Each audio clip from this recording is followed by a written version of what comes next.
صالح ليلة الدخلة اكتشف من المرأة حامل في شهرها التاسع.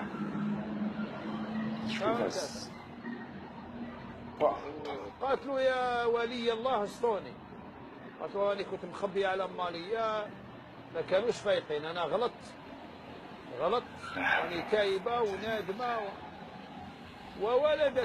ولدت له ليلة الدخلة. لا حول ولا قوة إلا بالله. عاونها ولدت. كان صالح وصدقها يعني فيما قالت، صدقها في حلفت له تايبة ونادمة، صدقها قالها والله لن أفرق بينك وبين ولدك، هكذا قال والله لن أفرق بينك وبين ولدك.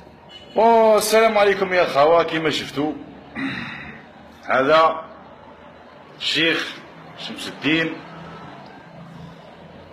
اللي المفروض قبل ما يروي قصة ولا يحكي شي حاجة المفروض يراجع نفسه ويتحقق منها ويتأكد منها ويتأكد باللي رانا عايشين في القرن ال21، باللي رانا في القرن ال21.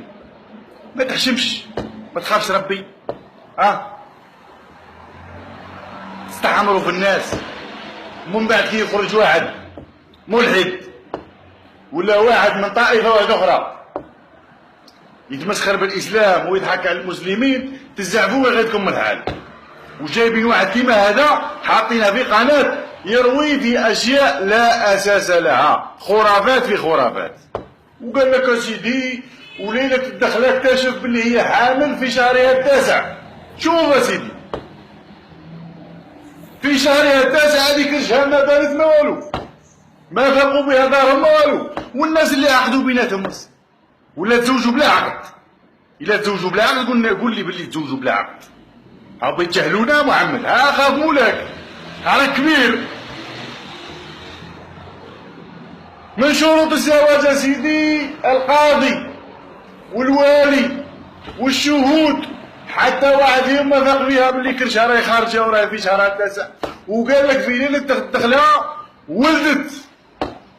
انت ما تعرفش باللي الوحده كي تكون حامل، انا مانيش نحكم على دروك على وحده اغتصبوها ولا غلطت ولا وتزوجت، الله يسهل كل واحد الله يسهل عليه.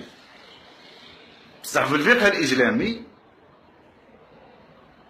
يقول لك حتى تضع الحمل تاعها تزوج بها.